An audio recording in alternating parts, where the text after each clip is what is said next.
मित्रांनो, इलू इलू 1998 हा सिनेमा आज रिलीज झाला आहे आणि या चित्रपटाला आमिर खान सुद्धा प्रमोट करत आहे। तर खरंच हा चित्रपट मास्टरपीस आहे का की फक्त एक टाइमपास आहे? चला बघूया। इलू इलू हा चित्रपट 90s च्या टाइम पिरियड मध्ये सेट झालेला आहे, ज्या टाइम मध्ये महागाई आणि लाईफ मध्ये प्रॉब्लेम्स हे दोन्ही पण कमीच होते, त्यामुळे त्या टाइम पिरियडशी सगळेच लोक कनेक्ट होतील। तर इलू इलू चित्रपटाकडे हा एक मोठा प्लस पॉइंट होता, म्हणजेच 90s च्या टाइम पिरियडतील नॉस्टॅल्जियाचा यूज करून हा चित्रपट चांगल्या प्रकारे प्रेक्षकांशी कनेक्ट झाला असता। परंतु हा चित्रपट आपल्याला कनेक्टच होत नाही, हा चित्रपट आपल्याला कुठेतरी नकली वाटतो। चित्रपटाचे डायलॉग सुद्धा आपल्याला फील होत नाही। एली अवरामने मराठी बोलण्याचा छान प्रयत्न केला आहे, पण तितकाच छान प्रयत्न जर डायरेक्टरने केला असता तर हा चित्रपट आपल्याला लूज वाटला नसता। इलू इलू सिनेमाची कथा ही 3 लव्ह स्टोरी भोवताल फिरते, ज्यामध्ये सर्वप्रथम 14 वर्षाचा अनिकेतला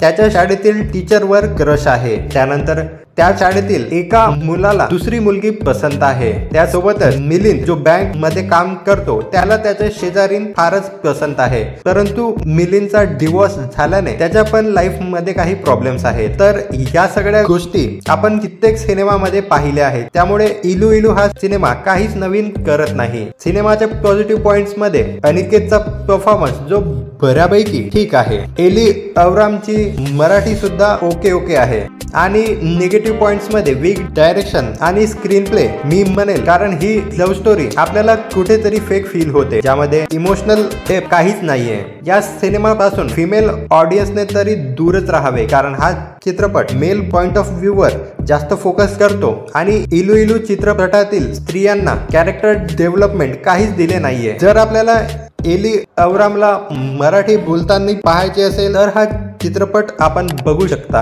हा चित्रपट फक्त एक टाइमपासच चित्रपट आहे। आपल्याला हा चित्रपट कसा वाटला कमेंट मध्ये नक्की सांगा आणि फर्स्ट क्लास दबाडे या चित्रपटाचा रिव्ह्यू पाहण्यासाठी वरची व्हिडिओ बघा आणि अशाच तुफान मराठी कंटेंट साठी सबस्क्राइब करा।